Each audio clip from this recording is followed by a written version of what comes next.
কোরআন হলো বায়ান। পিপিলিকার কথা কোরআনের মধ্যে আল্লাহ দিয়েছে, ছোট্ট পিঁপড়ার কথা দিয়েছে, মৌমাছির কথা দিয়েছে আল্লাহ রাব্বুল আলামিন। মাকড়সার কথা কোরআনুল কারীমে দিয়েছে আল্লাহ পাক। এই কোরআনুল কারীমের ভিতরে হাতির কথা দিয়েছে। এই পৃথিবীর বহু জাতির কথা কোরআনের ভিতরে দিয়েছে। এই কোরআন ছোট ছোট বিষয়ের বর্ণনা করেছে, মানুষের জীবন বৃত্তান্ত কোরআন দিয়েছে।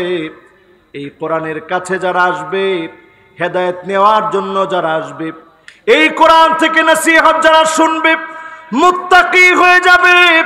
মুত্তাকিদেরকে এই কোরআন পথ দেখাবে। এই কোরআন যারা মানবে, কোরআন যারা ধরবে, কোরআন তাদেরকে ধনী বানায় দিবেন। দুনিয়া আখিরাতে যিনি প্রতিষ্ঠিত বানায় দিবেন তিনি কি?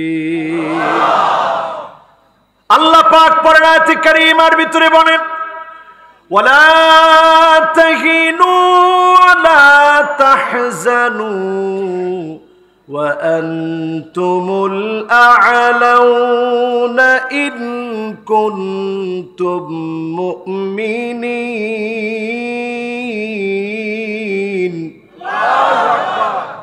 দুশ্চিন্তা করার কোনো কারণ নাই, মন ভেঙে ফেলার কোনো কারণ নাই, হতাশাগ্রস্ত হওয়ার কোনো কারণ নাই। মুসলমান মার খাচ্ছে, মুসলমান মার খাচ্ছে, জুলুমের শিকার হচ্ছে, নির্যাতিত নিপীড়িত হচ্ছে, মন ভাঙার কোনো কারণ নাই। আল্লাহ বলছেন তোমরাই সেরা হবে, তোমরাই বিজয়ী হবে, তোমরাই বিজয় অর্জন করবে। ইন কুনতুম মুমিনিন, যদি তোমরা মুমিন হতে পারো, যিনি তোমাদেরকে বিজয়ী বানায় দিবেন তিনি কি? আমরা কি বিজয়ী হতে রাজি আছি? এখন একটু প্রশ্ন করতে চাই, আদৌ কি আপনি মুমিন হতে পেরেছেন? একটু মনকে প্রশ্ন করেন।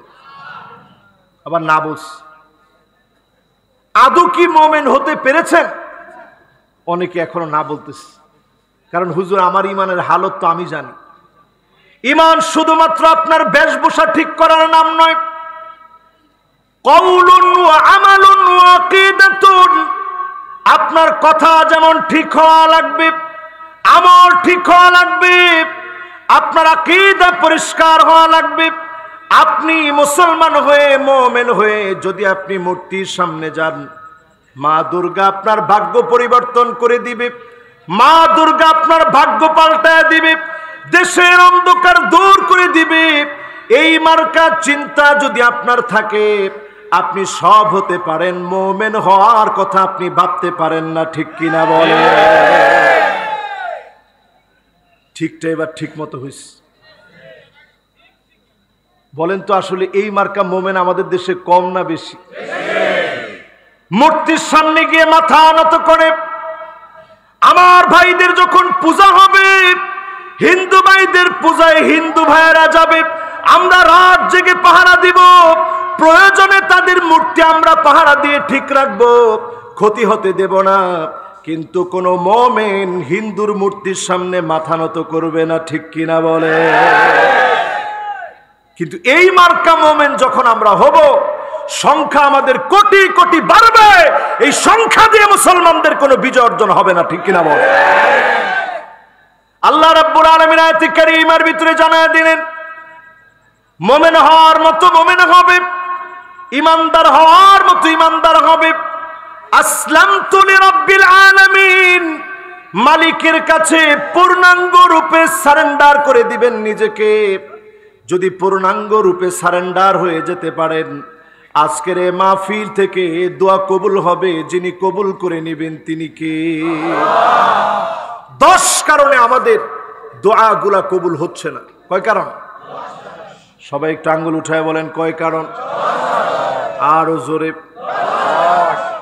আমি দেখছি কয়েকজন আঙ্গুল উঠান নাই, কিন্তু সবাই একটু নাড়া দিয়ে বলেন তো কয় কারণ? এই 10টা বলতে আমরা 10 মিনিট সময় নিব। কয় মিনিট? 10 মিনিট। এবার হাতগুলা নামা। 10টার মধ্যে প্রথম নাম্বারে হচ্ছে আনতারিফুল্লাহ ওয়া লাম তুআদ্দু হাক্কাহু। আল্লাহ পাককে ঠিকই কিন্তু আমরা চিনি, বিপদে যখন পড়ে যায় তাওবা করে যদি মালিকের কাছে ফিরে আসতে চান, যিনি আপনাকে আমাকে কবুল করে নেবেন তিনি কে? কয়জন একটু নিজের পরিবর্তন করছেন? এই যে আযাব গজবগুলো আসে, আমাদের হাতের কামাই আযাব গজবগুলো। এই আযাব গজবের সময় মালিকের কাছে দোয়া পড়ে পানাহা চান, তাওবা করেন। হতে পারে আপনার ওই সময়ের তাওবার কারণে তৎক্ষণাৎ যিনি আযাবটাকে উঠায় নেবেন তিনি কে? আজকে দোয়াটা শিখে নেন, আমার সাথে সবাই পড়েন। আল্লাহুম্মা লা তাকতুলনা বিগদাবিক ওয়া লা তুহলিকনা বিআযাবিক ওয়া আফিনা ক্বাবলা যালিক। এই দোয়াটা পড়বেন বিপদের সময়। যদি আরবিতে না পারেন বাংলায় পড়বেন। আয় আল্লাহ, আপনি আমাদেরকে গজব দিয়ে ধ্বংস করে দিয়েন না, আযাব দিয়ে শেষ করে দিয়েন না। আযাবের আগে আল্লাহ আপনি আমাদেরকে সুযোগ দেন। আল্লাহ আযাবের আগে আপনি আমাদেরকে বিপদ কাটায় একটু সুযোগ দেন, ভালো হওয়ার তৌফিক দেন। আল্লাহ তাওবা করার সুযোগ দেন। হতে পারে ওই সময়ের দোয়ার কারণে ওই আযাব গজব যিনি উঠায় নেবেন তিনি কে?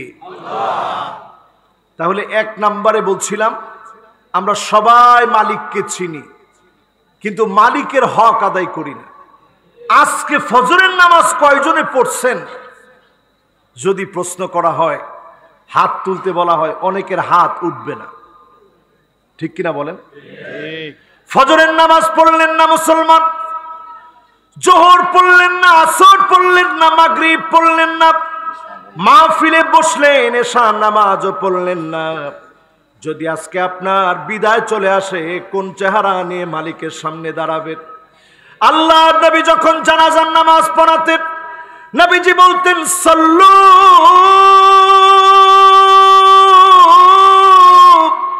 ক্বাবলান তুসাল্লা আলাইক। নামাজ পড়ো, নামাজ পড়ো। জানাজার নামাজ দাঁড়ানোর আগে নামাজের জন্য দাঁড়ায় যাও। জানাজার নামাজ দাঁড়ায় যাবে, জানাজার নামাজ দাঁড়ায় যাবে, জানাজার নামাজ দাঁড়ায় যাবে। আপনার উপরে জানাজার নামাজ হবে। ফজরের সময় ইমামের পিছনে দাঁড়িয়েছিলেন, জোহরের সময় ইমামের পিছনে দাঁড়িয়েছিলেন, আসরের সময় ইমামের পিছনে দাঁড়িয়েছেন, মাগরিবের সাথে ইমামের পিছনে দাঁড়িয়েছেন, ঈদের নামাজ ইমামের পিছনে পড়েছেন, সব নামাজ ইমামের পিছনে পড়েছেন। একদিন আপনাকে ইমামের সামনে দাঁড় করায় দেওয়া হবে, আর জীবনে নামাজ পড়তে পারবেন না। আনতারিফুল্লাহ ওয়া লাম তুআদ্দু হাক্কাহু। আল্লাহ পাককে চিনেন, আল্লাহর হকগুলো আদায় করেন। আল্লাহ পাককে যখন চিনবেন, হকগুলো আদায় করবেন, আপনার দোয়াগুলো যিনি কবুল করবেন তিনি কে? এক নাম্বার শেষ। এবার কয় নাম্বার ভাই? কি বলছি? মাশাআল্লাহ, লিল্লাহে তাকবীর। এনে একজন শ্রোতা পাইলাম, এও ডান দিক থেকে উত্তর দিছে, বাম দিকের উত্তর নেই। এক নাম্বারটা কি? আল্লাহকে চিনি ঠিক, কিন্তু হক আদায় করি না। এই যে আমাদের দেশে ট্রেন দুর্ঘটনা হলো ভৈরবে, কত মানুষ মারা গেছে দেখছেন না? মানুষের স্বপ্ন মুহূর্তের ভিতরে শেষ। জামাইয়ের পোশাক আছে, সব আছে, পাগড়িটা আছে, পোশাকটা আছে, জামাটা আছে, স্বপ্ন চূর্ণ বিচূর্ণ হয়ে গেল। এই স্বপ্ন জানেন কি? অনেক স্বপ্ন আপনি দেখে রেখেছেন, বাস্তব হবে না, তার আগেই চলে যাওয়া লাগবে। ড্রাইভার অ্যাক্সিডেন্ট করে ফেলে, পাইলট অ্যাক্সিডেন্ট করে ফেলে, ট্রেন চালাতে গিয়ে চালক অ্যাক্সিডেন্ট করে ফেলে। কয়জন মানুষ বাঁচার পরে মালিকের শুকরিয়া আদায় করে? আমরা ঠিকই মালিককে চিনি, মালিকের হক আদায় করি না। জীবনের সর্বক্ষেত্রে হক আদায় করা লাগবে কার? এক নাম্বারই পয়েন্ট। দুই নাম্বার পয়েন্টে চলে যাচ্ছে। ওয়া আনতুম তাকরাউনাল কোরআন ওয়া লাম তা'মালু বিহি। কোরআনুল কারীম ঠিক আমরা পড়ি, কোরআনুল কারীম ঠিক আমরা অধ্যয়ন করি। এই কোরআনুল কারীম ফজরের নামাজের পরে পরে এমন অনেক মুসলমান আছে, কোরআন পড়ি ঠিক, কোরআন বুঝি ঠিক, কোরআন মানার চেষ্টা করি ঠিক, কিন্তু কোরআন দিয়ে রাষ্ট্রটা চলুক বহু মুসলমানই চায় না। ঠিক। মাশাআল্লাহ, ঠিকটা আরেকটু জোরে বলতে পারবেন? ঠিক। ঠিক। ঠিক। ঠিক। মাশাআল্লাহ, ঠিকটা আরেকটু জোরে বলতে পারবেন? শুধু আমাদের দেশে কোরআন দিয়ে রাষ্ট্র চলো, এটা বিধর্মীরা চায় না, মুসলমানরা চায়। কয় ঠিক? বিধর্মীরা চায় কোরআন দিয়ে চলুক, চললে অন্তত আমাদের কোনো হক নষ্ট হবে না। কিন্তু মুসলমানের সন্তান, অনেক মুসলমান কোরআন দিয়ে রাষ্ট্র চলুক, এটা মুসলমানের সন্তান চায়। ঠিক কিনা বলেন? একটু নিজের মনকে প্রশ্ন করেন, কোরআন দিয়ে চললে আপনার লস কি হবে? আপনি দেখবেন আপনি এমন দাগী আসামি, আকবারুল কাবায়ের, বড় বড় সব গুনাহগুলো আপনি করছেন। শিরিক আপনার ভিতরে আছে, পিতামাতা অবাধ্যচারণ আপনার ভিতরে আছে, আপনার ভিতরে মিথ্যা সাক্ষী আছে, যেগুলো আল্লাহর নবী বারবার আকবারুল কাবায়ের বলে উল্লেখ করেছেন। বড় বড় সব গুনাহগুলো আপনার ভিতরে আছে। এই জন্য আপনি কোরআন দিয়ে রাষ্ট্র চলা, এটা আপনি চান না। কোরআন দিয়ে রাষ্ট্র চললে মিথ্যা সাক্ষী দিয়ে যতগুলো হত্যা হয়েছে, হত্যার বিনিময়ে হত্যা হওয়া লাগবে। ঠিক কিনা বলে? চোরের হাত কাটা লাগবে, মদ খেলে বেত্রাঘাত করা হবে, জেনা করলে যদি বিবাহিত হয় পাথর নিক্ষেপ করে হত্যা করা লাগবে, যদি বিবাহিত না হয় বেত্রাঘাত করা লাগবে। ঠিক কিনা বলে? এজন্য আমার ভাইরা কোরআন পড়ি ঠিক, কোরআন দিয়ে রাষ্ট্র চলো। অধিকাংশ মুসলমান তা চাই না, এজন্য আমাদের দোয়াগুলো কবুল হয় না। কোরআনের সঙ্গে আসেন, কোরআন দিয়ে রাষ্ট্র চলুক, মনে প্রাণে বিশ্বাস করেন যিনি আমার আপনার দোয়াগুলো কবুল করে নেবেন তিনি কে? কয় নাম্বারে আসি ভাই? 1 নাম্বারটা কি? 2 নাম্বারটা কি? আরে মাশাআল্লাহ, খুব সুন্দর মনোযোগ। 2 নাম্বারটা কি? এবার 3 নাম্বারটা কি বলবো? মনোযোগ আছে? মন খারাপ হচ্ছে না তো? আর হইলেও বাবা এগুলা কথা তো বলতেই হবে।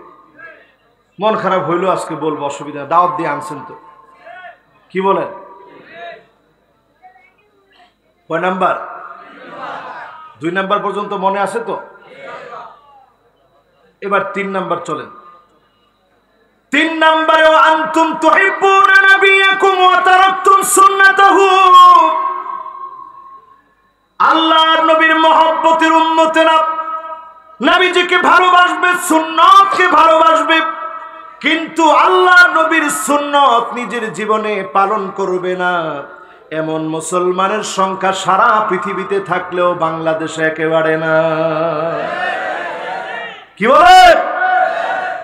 যদি আজকের এই মাহফিলে প্রশ্ন করা হয়, এই যে মিসওয়াক সাথে রাখা, মিসওয়াক করার ফজিলত যদি জিজ্ঞাসা করা হয়, এই পৌরসভা মসজিদের সম্মানিত ইমাম সাহেব, উনাকে যদি আপনারা লিখে একটা প্রশ্ন দেন যে হুজুর মিসওয়াকের হুকুম কি, সুন্দর করে উনি ফতোয়া লিখে দিবে যে মিসওয়াকের হুকুম হচ্ছে সুন্নাহ। আমাকে যদি মাহফিলে প্রশ্ন দেন যে হুজুর মিসওয়াকের হুকুম কি, আমি বলবো মিসওয়াকের হুকুম সুন্নাহ। মিসওয়াক ব্যবহার করতে হবে। নবীজি সাল্লাল্লাহু আলাইহি সাল্লাম ইন্তেকালের আগ মুহূর্তেও মিসওয়াক চেয়েছেন, আম্মা জান তাকিয়ে দেখতেছেন, নবীজি ইশারা করতেছেন মিসওয়াক করার শক্তি নাই, চিবানোর শক্তি নাই। আম্মা জান নিজে চিবিয়ে দিয়েছেন, মিসওয়াক করায় দিয়েছেন। নবীজি সাল্লাল্লাহু আলাইহি সাল্লাম তখনও মিসওয়াক ছাড়েননি। তাবুকের প্রান্তে সাহাবায়ে কেরাম শুধু মিসওয়াক, গাছের ডাল ছিঁড়ে ছিঁড়ে মিসওয়াক করেছেন। যেই মিসওয়াকের কারণে ওই তাবুকের প্রান্তে হেরাক্লিয়াসের সেই সময়ের সুপার পাওয়ার বাহিনী তারা দেখছে গাছের ডাল ছিঁড়ে ছিঁড়ে মুসলমান মিসওয়াক করে। তারা বুঝছে যেইভাবে দাঁত ধার দিতেছে আমাদেরকে পেলে তো রক্ষা নাই। এক অস্ত্রে মুসলমানদের বিজয় হয়ে গেছে। মিসওয়াক নিয়ে শত ওয়াজ করতে কোনো বাধা নাই, কিন্তু একই খতিবকে, একই আলোচককে, একই আলেমদেরকে যদি প্রশ্ন করা হয়, আল্লাহর নবী তরবারি নিয়ে জিহাদের ময়দানে গেছেন, তরবারি ভেঙেছেন, ওই মুতার প্রান্তে খালিদ বিন ওয়ালিদের একটা না দুইটা না 9টা তরবারি ভাঙার পরে যিনি বিজয় দিয়েছেন তিনি কে? যদি প্রশ্ন করা হয় তরবারির হুকুম কি, সুকুত মানে চুপ থাকা, সঙ্গে সঙ্গে সবাই চুপ, যে এটা অন্তত এড়িয়ে গেলে ভালো। আল জিহাদু মাদিন ইলা ইয়াউমিল কিয়ামাত, জিহাদ আছে, জিহাদ থাকবে, কিয়ামত অবধি জিহাদ চলবে। আবার মুসলমানদেরকে জিহাদের মধ্য দিয়ে যিনি বিজয় দান করবেন তিনি কে? সভাপতি সাহেব তিনি পাশে বসে চিন্তা করতেছে, হুজুরে হঠাৎ করে জিহাদের দিকে চলে গেছে। জিহাদ লাগবেই মুসলমান, জিহাদ ছাড়া মুসলমানদের বিজয় কোনোদিন আসবে না, ঠিক না বলে? আল্লাহর নবী হাদিসের ভিতরে বলেন, লা তাকুমুস সাআতু, ততক্ষণ কিয়ামত হবে না, হাত্তা তুকাতিলু ইয়াহুদ, যতক্ষণ ইহুদিদের বিরুদ্ধে প্রাণপণে লড়াই না হবে, রক্তক্ষয়ী যুদ্ধ না হবে, ততক্ষণ কিয়ামত হবে না।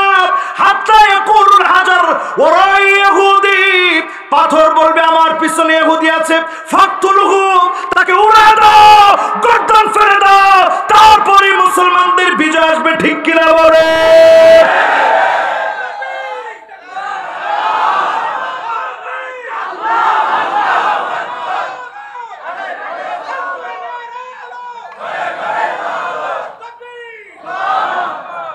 বলেন তো, এই যে কথাটা আমরা বললাম, এই কথাটা বলার পরে আপনাদের মনে কি কোনো দুঃখ লাগছে, কষ্ট লাগছে? জিহাদ করতে আমরা রাজি আছি তো? শুধু নবীজির সুন্নত মানি, এইটাও কয়জন মানেন একটু চিন্তা করে। আল্লাহর নবীকে ভালোবাসি শুধু মুখে বললে চলবে না। নবীজি সাল্লাল্লাহু আলাইহি ওয়াসাল্লামের চুলের গোড়া থেকে শুরু করে পায়ের তালু পর্যন্ত অনুকরণ করা লাগবে। যদি এই মাহফিল থেকে নিয়ত করেন জীবন আল্লাহ দিয়েছে, বিসর্জন করব আল্লাহর জন্য, সেই মুতার প্রান্তে সাহাবায়ে কেরাম মাত্র 3000 জন ছিলেন, আর প্রতিপক্ষ কাফের ছিল লাখের উপরে। লাখের উপরে, সাধারণ কাফের না। আমি নিজেই কয়েকদিন আগে সেখান দিয়ে ঘুরে আসছি, জর্ডান গেছিলাম, মুতা প্রান্ত দেখতে গেলাম। এই মুতা প্রান্ত দেখতে গিয়ে আমি অবাক হয়ে গেছি। বিশাল প্রান্ত, লাখো কাফের যেখানে লড়াই করেছে। সাহাবী ছিল মাত্র 3000। আল্লাহর নবী প্রথম সেনাপতি ঘোষণা করলেন যায়েদ বিন হারেসাকে। নবীজির পালক পুত্র যায়েদ বিন হারেসা যখন যাচ্ছেন বারবার নবীজির দিকে তাকায় আছেন, চোখের পানি ছেড়ে বাচ্চার মতো হাওমাও করে কাঁদলেন। 55 বছর বয়স হয়ে গিয়েছিল ওনার। হাওমাও করে যখন কাঁদতেছে, নবীজি বিদায় দিলেন। যায়েদ বিন হারেসার পরে নবীজি উল্লেখ করলেন জাফর বিন আবি তালেবের নাম। আল্লাহর নবীর চাচাতো ভাই জাফর বিন আবি তালেব, চাচাতো ভাইয়ের নাম যখন বললেন তিনিও হাওমাও করে কাঁদলেন। আল্লাহর নবী আব্দুল্লাহ বিন রাওয়াহার কথা বললেন। তিনজনই বুঝে ফেললো জীবনে আর কোনো দিন নবীজির সঙ্গে দেখা হবে না। আল্লাহর নবীর মহব্বতে যখন তিনজন 3000 সাহাবী নিয়ে মুতা প্রান্তে চলে গেলেন, বিশাল প্রান্ত কাফেরদেরকে দিয়ে ভরা। পাহাড়ের ওই প্রান্তে সাহাবায়ে কেরাম 1045 কিলোমিটার পাড়ি দিয়ে হেজাজ থেকে মুতা প্রান্তে গেলেন। এত লম্বা পথ সফর করে খানা পিনা নাই, কিচ্ছু নাই, পানি নাই, খানা নাই, খাবার দাবার কিচ্ছু নাই। সাহাবায়ে কেরাম সেখানে গিয়ে পৌঁছার পরে 3 রাত সেখানে কাটিয়ে দিলেন। জিহাদ করবে কি করবে না, আব্দুল্লাহ বিন রাওয়াহা দ্বারা বললেন প্রয়োজনে 3000 সাহাবীর এক একজনের শরীরে 1 ফোঁটা রক্ত থাকবে না, আল্লাহর জন্য বিলায় দিব। তারপরেও ময়দান ছেড়ে কাফেরদের থেকে পালায় যাব না। সেই মুতার প্রান্তের কথা চিন্তা করেন। 3000 জন সাহাবী, অস্ত্র নাই, খাবার দাবার তেমন কিছুই নাই, মরুপথে তেমন কোনো পানির সন্ধান নেই, রক্ত পেশাব হয়ে গেছে, শরীর দুর্বল হয়ে গেছে, ক্লান্ত পরিশ্রান্ত দেহ নিয়ে সেই সময় সুপার পাওয়ারের বিরুদ্ধে মুসলমান দাঁড়িয়ে গিয়েছে, জিহাদ করবে। প্রয়োজনে শেষ রক্ত বিন্দু দিয়ে জিহাদ করব, শেষ রক্ত বিন্দু দিয়ে লড়াই করব, জীবন দিয়ে দিব, জীবন আল্লাহর রাহে কুরবানি করে দিব। সাহাবায়ে কেরাম নিয়ত করে ফেললেন। সাহাবায়ে কেরামের নিয়তের উপরে যিনি বিজয় দান করে দিলেন তিনি কে? 3000 সাহাবী যখন কাফেরদের বিরুদ্ধে নেমেছে, লাখের উপরে কাফের, হেরাক্লিয়াসের বাহিনী, নবীজি অন্য কোনো দাওয়াত দেন নাই, বলেছেন আসলিম তাসলাম, ইসলাম গ্রহণ করো। আজিজুর রোম, হে রোমের প্রেসিডেন্ট হেরাকেল, তুমি শান্তি পাবে, ইসলামের দিকে আসো। এই কথাটা লিখে নবীজি পাঠিয়ে দিলেন একজন প্রতিনিধিকে দিয়ে, নাম ছিল হারিস বিন উমায়ের আল আজদি। মাদ্রাসার ছাত্ররা বলেন তো কি নাম? মাশাআল্লাহ, বলেন আবার জোরে মাশাআল্লাহ। আল আজদি ভাইয়ের আব্বা আম্মার জন্য দোয়া চাইছিলেন না? সব মনে আছে আমার। এখানে আইসা আপনি দোয়া চাইছেন। সুন্দর, ভালো, মেধাবী মানুষ। চিল্লায় বলেন তো নাম কি? মাশাআল্লাহ, তৌহিদুল ইসলাম ভাই। সুন্দর মেধার সাথে সাহাবীর নামটা মুখস্থ বলেন তো দেখি। হারিস বিন উমায়ের আল আজদি। এবার বলেন তো দেখি সবাই মিলে কি নাম? কেন এই নামটা মুখস্থ করালাম? একজন মাত্র সাহাবী ওই মুতা প্রান্তে শহীদ হয়েছিলেন। আল্লাহর নবীর পত্র নিয়ে গিয়েছিলেন। একজনের শহীদ হওয়ার খবর যখন আসছে, আল্লাহর নবী আর দেরি করে নাই, 3000 সাহাবী পাঠালেন। 3 জন সেনাপতি বানায় পাঠায় দিলেন। একজনের জন্য রহমাতুল লিল আলামিন হয়ে 3000 সাহাবী প্রেরণ করলেন। আল্লাহর নবী চাইলেন একজন সাহাবীকে কেন নির্মমভাবে তারা শহীদ করেছে। আজ মুসলমান ফিলিস্তিনের দিকে তাকায় দেখেন, একজন না শত শত শিশু বাচ্চাকে একের পর এক শহীদ করে দিচ্ছে। লাশ গুণে শেষ করা যায় না, লাশ গুণে শেষ করা যায় না। একজন বাবা দেখেছি গতকালকে চকলেট বিলি করতেছে, মিষ্টি বিলি করতেছে। লোকেরা প্রশ্ন করেছে, এই দুর্দিনে দুঃসময়ে আপনি কেন চকলেট বিলি করেন? লোকটা উত্তর দিয়েছে, আমার যত ছেলে ছিল সব ছেলে আল্লাহর রাহে শহীদ হয়ে গেছে, শুধু একটা ছেলে বাকি আছে, এজন্য আমি আল্লাহর উপরে খুশি হয়ে চকলেট বিতরণ করতেছি। আমি আল্লাহর কাছে বলি, আল্লাহ বাকি একটা ছেলে তোমার রাহে নিয়ে নাও, তারপরেও কাফেরদের উপরে বিজয় দিয়ে দাও। আল্লাহু আকবার, আল্লাহু আকবার।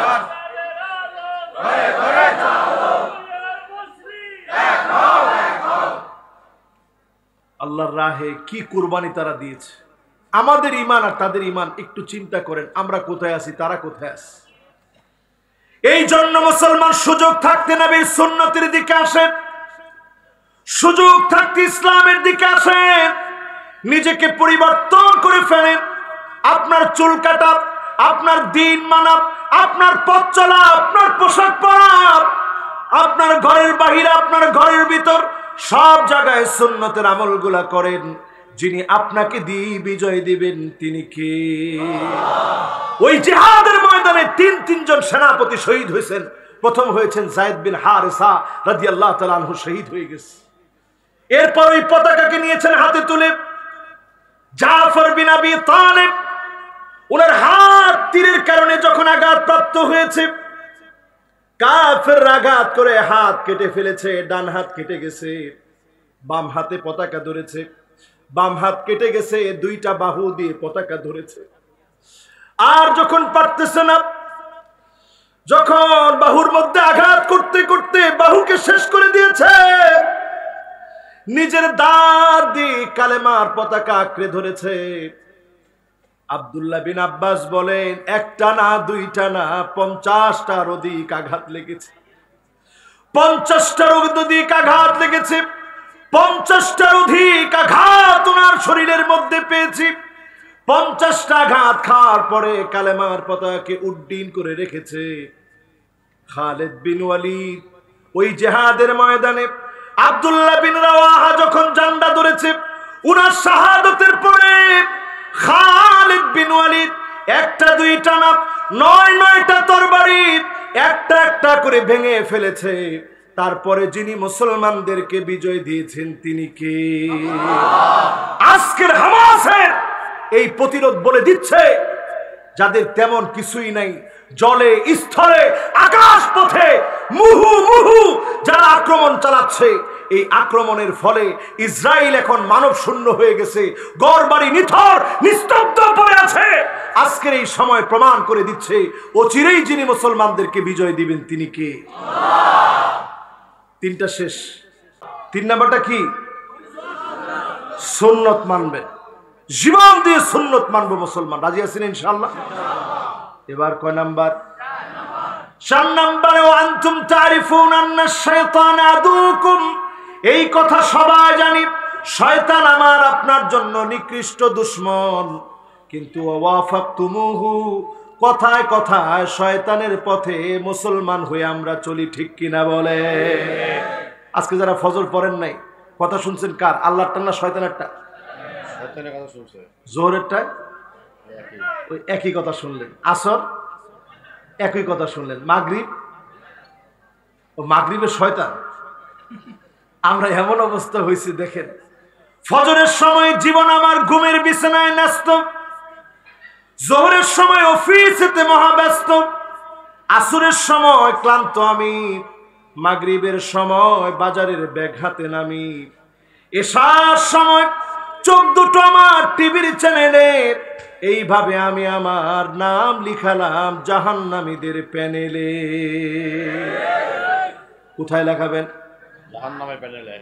নাউজুবিল্লাহ। কোথায় লেখাবেন? জাহান্নামীদের প্যানেলে। কোথায় লেখাবেন? আরে কথা কয় না, এত কষ্ট করে ওয়াজ করে নাম লেখাবেন কোথায়? বুঝে সুঝে আওয়াজ করে বলেন কোথায়? তাহলে আছেন কয় নাম্বারে? এই 4 নাম্বারে শয়তানের কাজের সাথে এত মিল আমাদের কাজ, এত মিল আমাদের কাজে, একেবারে হুবাহু মিলে। কিছু মানুষ দেখলে মনে হয় শয়তান ছুটি নিয়ে তার উপরে দায়িত্ব দিয়ে গেছে, ঠিক কিনা বলেন?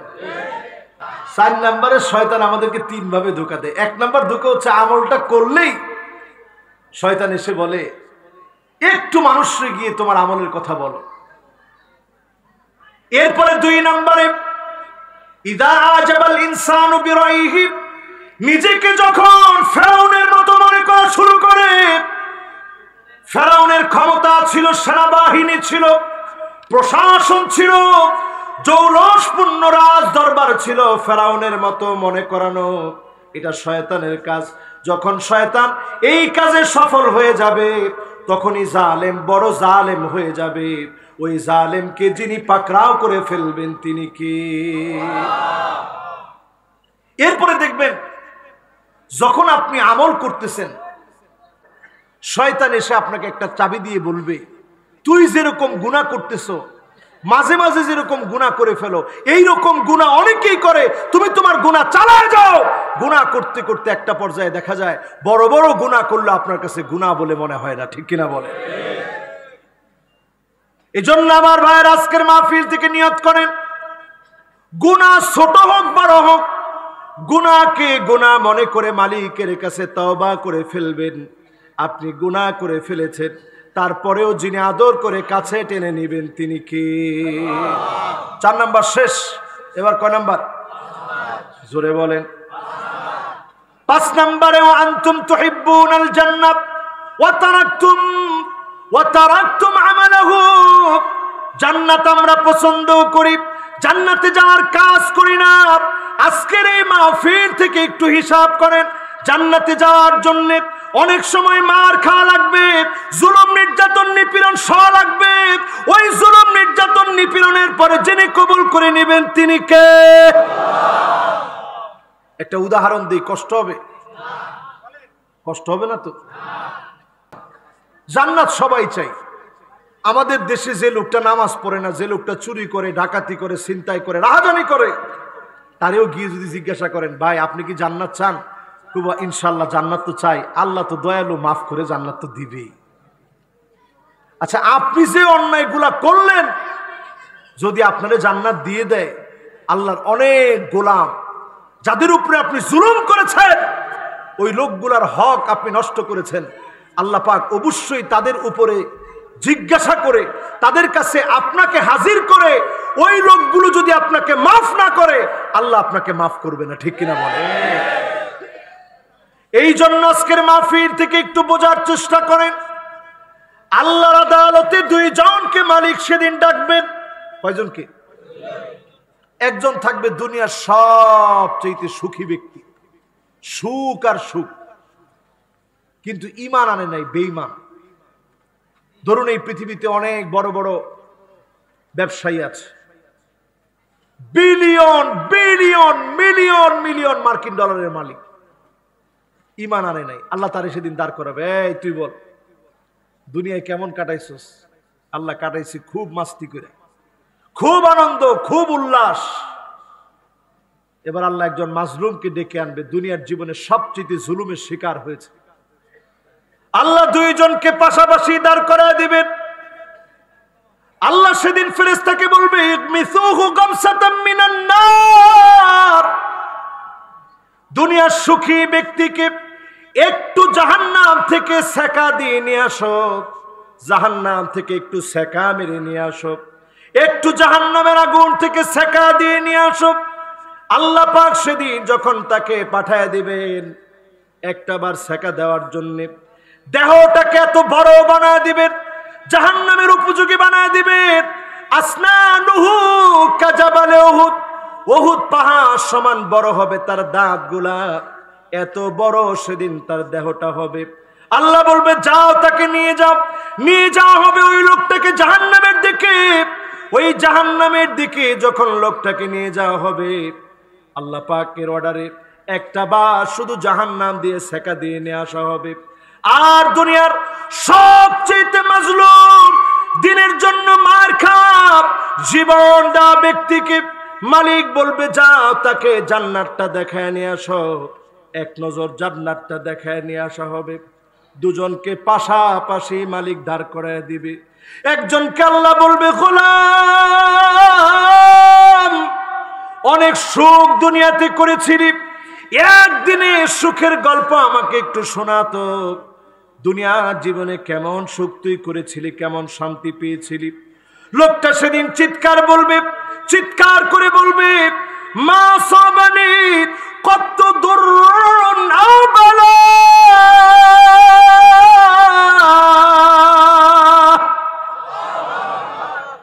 মা সাবানি কত নাঈম ও আমার আল্লাহ,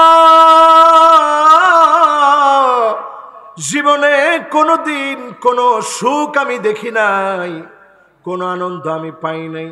জীবনে কোনোদিন কোন সুখের কোন দৃশ্য আমার মনে নাই। শুধু একবারের জন্য জাহান্নাম সেকা দিবে, একবারের জন্য জাহান্নামে স্পর্শ করবে, দুনিয়ার সব সুখ ভুলে যাবে, সব সুখ হারায়া যাবে। একবার জাহান্নাম দেখার সঙ্গে সঙ্গে ভুলে যাবে। এবার আল্লাহ গোলামকে বলবে, ও আমার দুনিয়ার সবচেয়ে মাজলুম ব্যক্তি, একবারের জন্য দুনিয়ার জীবনের দুঃখ কষ্টগুলা বলো তো দেখি। কেমন করে কাফেররা তোরে মারত, কেমন করে তোকে জুলুম করত, কেমন করে তোর জীবনটাকে বিচ্ছিন্ন করে দিয়েছিল। লোকটা সেদিন বলবে, মা সাবানি কত দুররুন আও বালা,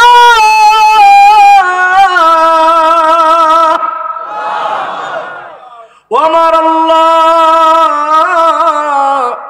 কোন দুঃখ কোন কষ্ট আমাকে পায় নাই, কোন দুঃখ কোনো দিন দেখি নাই, কোন কষ্ট জীবনে কোনো দিন পাই নাই, কোন কষ্ট জীবনে স্পর্শ কোনো দিন করে নাই। এক নজর জান্নাত দেখলে সব দুঃখ মানুষ ভুলে যাবে। সেই জান্নাতের দিকে বারবার ডাকা হচ্ছে। যদি একটু বুঝে সুঝে জান্নাত চাইতে পারেন, যিনি আপনাকে জান্নাতের জন্য অবশ্যই কবুল করবেন তিনি কে? অথচ আমরা এখন এমন বাংলাদেশে আছি, এই বক্তাদেরকে অ্যারেস্ট করে আইনানুগ ব্যবস্থা নেওয়া দরকার এদের বিরুদ্ধে। এমনও বক্তা দেখেছি, আমি চাই না বেহাস্ত, সে বেহাস্ত চায় না। সে কি চায় না? বেহাস্ত চায় না, বেহাস্তও চায় না, জান্নাত আল্লাহর কাছে চায় না। কি চায়? কয় আমার কপালেতে লিখে দিও দয়াল নবীর নাম। যেই লোকটা আল্লাহর কাছে বেহাস্ত চাবে না, সেই লোকের কপালে দয়াল নবীর নাম কিয়ামত অবধি লিখে দিলেও ওই লোকটা জান্নাতের মালিক হতে পারবে না। ঠিক কিনা বলে? আল্লাহ নবী একবার আর দুইবার না, বারবার আল্লাহর কাছে চেয়েছেন, আল্লাহুম্মা ইন্নী আসআলুকা জান্নাতুল ফিরদাউস, আল্লাহ আপনার কাছে জান্নাতুল ফিরদাউস চাই। নবীজি আমাদেরকে শিখিয়ে দিয়েছেন, ফাইদা সালতুমুল জান্নাহ, যখন তোমরা জান্নাত চাবে, শুধু জান্নাত চাবে না, জান্নাতুল ফিরদাউস আল্লাহর কাছে চাবে। জোরে বলেন আল্লাহু আকবার। আরে পাগল বলে কি আমি চাই না বেহেশত? তোর বেহেশত চাওয়া দরকার কি? যে লোক বেহেশত বুঝে না ওই লোক বেহেশত চাবে না, যেই লোক বেহেশত বুঝে, যে লোক জান্নাত বুঝে, সাহাবায়ে কেরামের মতো প্রতিনিয়ত জান্নাত চাবে, জান্নাতের ফেরিওয়ালা হবে, জান্নাতের জন্য বারবার আল্লাহর কাছে কায়ামানুবাক্যে বলবে। ওই লোক কি যিনি জান্নাতের মালিক বানায় দিবেন, তিনি কে? আল্লাহ। আরে সাহাবায়ে কেরাম কেমন ছিলেন একটু গল্প বলি। কষ্ট হচ্ছে আপনাদের? বলবো? মাশাআল্লাহ। এখনো আমার নির্ধারিত সময় যেটা আমি নিছি একটু বাকি আছে, বলবো? সাহাবীর নাম আবু উবাইদা ইবনুল জাররাহ। বলেন তো কি নাম? মাশাআল্লাহ। মাদ্রাসার তালিবুল ইলমরা জোরে বলেন তো কি নাম? মাশাআল্লাহ। আরেকটু জোরে বলেন তো সবাই কি নাম? আবু উবাইদা ইবনুল জাররাহ। বলেন। মাশাআল্লাহ, এই তো হয়ে গেছে। বলো তো বাবা জোরে।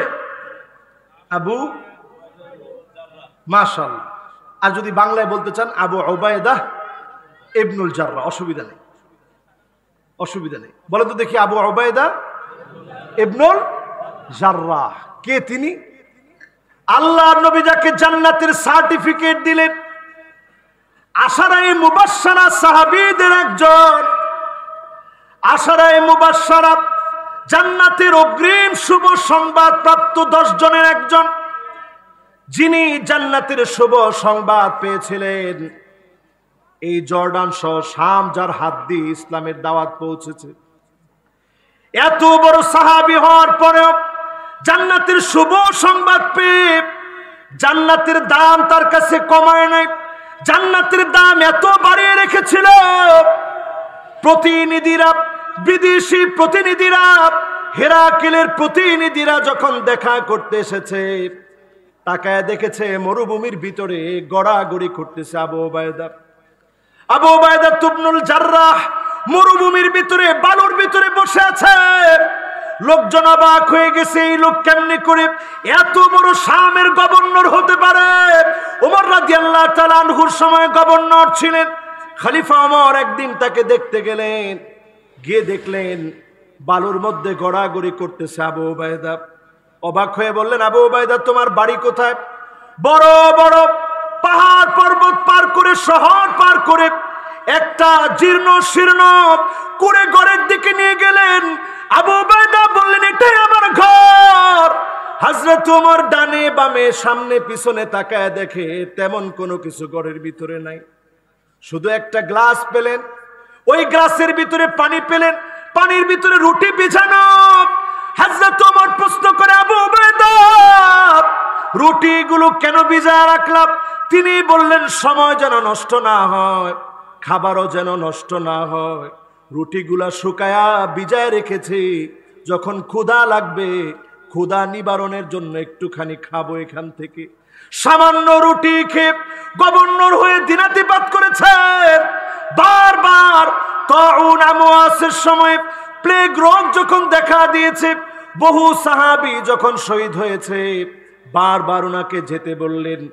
জান্নাতের প্রতীক্ষায় আবু উবাইদা এমন ভাবে পাগল ছিলেন, একটা বারের জন্য যেতে চান নাই, শহীদ হতে চেয়েছেন। হযরত ওমর বলেছিলেন, নাফিরু মিন কাদারিল্লাহি ইলা কাদারিল্লাহ, এই জায়গা থেকে অন্য জায়গাতে যখন আপনি চলে যাবেন, হতে পারে আল্লাহ ভালো বানায় দিবেন। তারপরেও যান নাই। ওই প্রান্তে আল্লাহ পাক শহীদ হিসাবে কবুল করলেন। আবু উবাইদার মতো সাহাবী সেখানে শুয়ে আছে। হযরত ওমর জান্নাতের শুভ সংবাদ প্রাপ্ত সাহাবী, নিজে কেমন ভাবে বিলীন করে দিয়েছেন, জান্নাত বারবার প্রত্যাশা করেছেন, জান্নাতুল ফিরদাউস কামনা করেছেন। এজন্যই এই মানুষগুলাকে যিনি কবুল করে নিয়েছেন তিনি কে? আর পাগল বলে কি, চাই না বেহাস্ত, চাই না বেহাস্ত। বেহাস্ত তার লাগবে না, জান্নাতও তার লাগবে না, জাহান্নামও সে চায় না। চাই না বেহেশত, দুজুকও সে চায় না, শুধু নবীজির নাম লিখে দিলেই চলবে। ও মুসলমান, আজকের এখান থেকে আকীদা পরিষ্কার করে নেন। নবীজি সাল্লাল্লাহু আলাইহি সাল্লাম শাফাত কেবল তাকে করবে যে খাঁটি নবীর উম্মত হতে পেরেছে, ঠিক কিনা বলে? কয় নম্বরে ছিলাম আমরা? মনে আছে তো? তো শুধু জান্নাত চাইলে হবে না, জান্নাতের কাজ করা লাগবে। কয় নাম্বার শেষ? এবার কয় নাম্বার? 6 নম্বরে ওয়া আনতুম তুকরিহুনান নার ওয়া লাম তুরহিবু বিহি। আমরা সবাই জাহান্নামকে অপছন্দ করি। দাগি দাগি আসামি, জেনাকার, মদখোর, বড় কবিরা গুনাহকারী, তাকেও যদি আপনি প্রশ্ন করেন, তাকেও যদি আপনি জিজ্ঞাসা করেন তুমি কি জাহান্নামে যেতে চাও নাকি, একজন লোক জাহান্নামে যেতে চায় না। সবাই বলবে জাহান্নাম আমি চাই না, জাহান্নাম কেউ চায় না। কিন্তু ঘরের ভিতরে আগুন লাগলে যেমন আগুন আগুন বলে চিৎকার করে দৌড়ে পালায়, জাহান্নাম থেকে দৌড়ে পালানোর এমন চেষ্টা আমরা করি না, ঠিক কিনা বলে? যতজন সামনে বসছেন জাহান্নাম থেকে প্রতিদিন জাহান্নাম থেকে পানাহ চান, এমন লোকের সংখ্যা খুব কম। প্রত্যেক দিন ফজরের নামাজের পরে 3 বার পানাহ চাবেন, মাগরিবের পরে 3 বার পানাহ চাবেন। জাহান্নাম আপনার জন্য দোয়া করবে, আল্লাহ তোমার এই গোলামকে জাহান্নামে দিও না। জান্নাত কামনা করবেন, জান্নাত আপনার জন্য দোয়া করবে, আল্লাহ তোমার এই গোলামকে জান্নাত দিয়ে দাও। জোরে পড়েন আমিন। কয় নাম্বার শেষ? আরো জোরে। এবার কয় নাম্বার ভাই? 7 নম্বরে আনতুম তাশতাগিলুনা বিউয়ুবিন নাস ওয়া তারাকতুম আনফুসাকুম। তোমরা শুধু মানুষের দোষ ত্রুটি নিয়ে থাকো, নিজের দোষ ত্রুটি খুঁজো না। এমন মানুষের সংখ্যা কম না বেশি? আমাদের দেশে আলহামদুলিল্লাহ মাইক পেলেই সরকারি দল বিরোধী দলের বিপক্ষে বলে, বিরোধী দল মাইক পেলেই সরকারি দলের বিপক্ষে বলে। আছে না নাই? কি কথা বলে একটু হিসাব করেন, কি কথাগুলা বলেন একটু হিসাব করেন। মানুষের দোষ নিয়ে থাকি মুসলমান, নিজের দোষ দেখি না। আজ যদি আমি আমার নিজের দলের দোষগুলো দেখতাম, ব্যক্তি জীবনে নিজের দোষগুলো দেখতাম, যারা যেই পর্যায়ে আছি নিজের দোষগুলা যদি তালাশ করতাম, আমাদের শাসকগুলাকে হযরত ওমরের মতো করে আমাদের নেতা বানায়া যিনি কবুল করে নিতেন তিনি কে? দেখেন মানুষরে মানুষ কেমনে বানায়, ইসলাম কেমন মানুষ বানায়। হযরত ওমরের মতো ব্যক্তি বলতেছে আবু বকর সাইয়্যিদুনা, আবু বকর হচ্ছে আমাদের লিডার। ও আতাকা সাইয়্যিদানা ইয়ানি বিলাল। আবু বকর যাকে মুক্ত করেছে, আজাদ করেছে, দাস থেকে মুক্ত করলো, তার নাম হযরতে বেলাল। তিনি হচ্ছে আমাদের আরেক নেতা, আরেক লিডার, তার নাম হযরতে বেলাল। জোরে বলেন আল্লাহু আকবার। দেখেন ইসলাম মানুষকে কই পৌঁছায় দেয়। আজকে ইসলাম নাই দেখে আমাদের কথা এমন হয়ে যায়, কখনো হিন্দুর সাথে মিল, কখনো খ্রিস্টানের সাথে মিল, কখনো বৌদ্ধের সাথে মিল। সবচেয়ে বড় দল বানিয়ে নিয়েছি, সবচেয়ে বড় ধর্ম বানায় নিয়েছি আমার রাজনীতিকে। রাজনীতি এখন আমার কাছে সবচেয়ে বড় ধর্ম, ঠিক কিনা বলে? এই ধর্ম ঠিক রাখার জন্য যা যা প্রয়োজন, এতে ইসলাম থাকুক আর না থাকুক, আমার রাজনীতি ঠিক থাকা লাগবে। এই মার্কা ধর্ম রাজনীতিকে এখন আমরা বানিয়ে নিয়েছি, ঠিক কিনা বলে? একটু নিজের মনকে প্রশ্ন করবেন, আত্মসমালোচনা করবেন। আমি যেই দল করি এই দলের মোটিভ কি, ভিশন কি, কি তাদের চাহিদা, এই দল করে আমার বা টার্গেট কি? একটু নিজের মনকে প্রশ্ন করবেন। আমি তো এই দল করেছি শুধুমাত্র একটা পদ পাওয়ার জন্যে, একটা কমিটিতে ঢোকার জন্যে।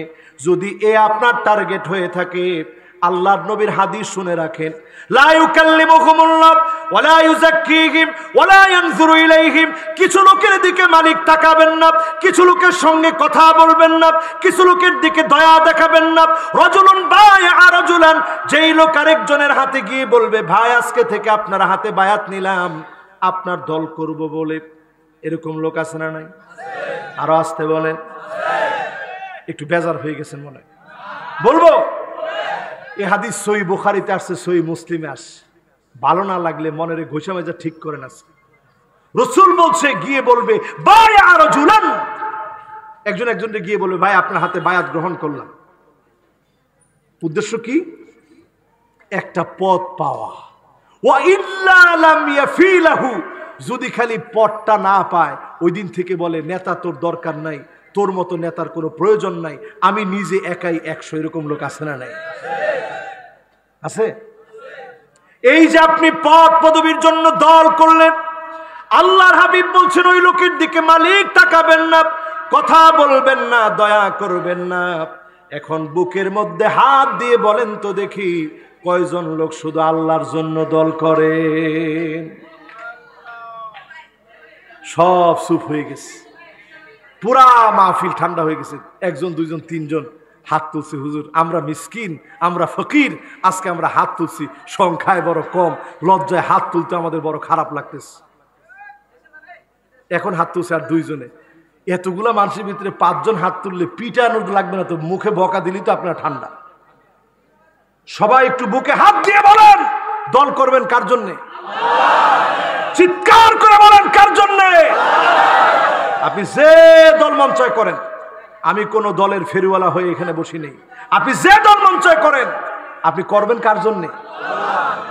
আপনার চেতনাকে আপনি আল্লাহর জন্য বানান। চেতনা হবে মালিকের চেতনা। আসলামতু লিরাব্বিল আলামিন, মূর্তির কোনো চেতনা নয়, কোন দলের কোনো চেতনা না, কোন ব্যক্তির কোনো চেতনা না। চেতনা হবে শুধুমাত্র মালিকের চেতনা। ঠিক কিনা বলে? রাজি আছেন ইনশাআল্লাহ? কয় নাম্বার? কয় নাম্বার? জোরে বলেন কয় নাম্বার? 7 নম্বরে নিজের দোষ বলতেছে, আমি আমার দোষ বললাম আজকে। এবার কয় নাম্বার? 8 নম্বরে وأنتم تعرفون أن الموت حق ولم تستعدوا له। এই কথা আমরা সবাই জানি, আমি আপনি সবাই একদিন মারা যাব, দুনিয়ায় কেউ থাকবো না, চিরস্থায়ী কেউ আসি নাই, সবাই চলে যাব। 15 বছর এখানে মাহফিল হচ্ছে, কতজন চলে গেছে। বক্তা যারা ওয়াজ করেছে, অনেক বক্তা এই মাহফিল থেকে বয়ান করেছে, আজ অন্ধকার কবরে ঘুমায় আছে। অনেক শ্রোতা এই মাহফিলে এসেছে, আজ অন্ধকার কবরে ঘুমায় আছে। অনেক মা বোন এসেছিল, আজকে অন্ধকার কবরে ঘুমায় আছে। সবাই চলে যাব, এই বিশ্বাস প্রত্যেকের আছে। সবাই বিশ্বাস করি মরতে আমাকে হবে, কিন্তু এই বিশ্বাস থাকার পরেও আমরা প্রতিনিয়ত মৃত্যুর প্রস্তুতি কেউ গ্রহণ করি না। ঠিক কিনা বলে? মৃত্যুর প্রস্তুতি গ্রহণ করে কেমনে? মৃত্যুর প্রস্তুতি যারা গ্রহণ করবে, প্রতি রাতে ঘুমানোর সময় একটু মনে করবে আল্লাহ আজকের রাত আমার জীবনের শেষ রাত হয়ে যেতে পারে, আজকের রাতটা বিদায়ী রাত হয়ে যেতে পারে।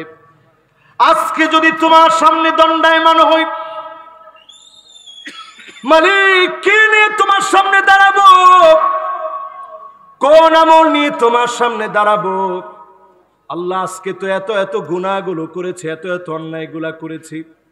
এই চিন্তা, এই প্রস্তুতি আপনার আমার দিলের ভিতরে যদি চলে আসে, মৃত্যুর প্রস্তুতি আপনি নিলেন, আপনাকে যিনি বিজয়ী বানায় দিবেন তিনি কে?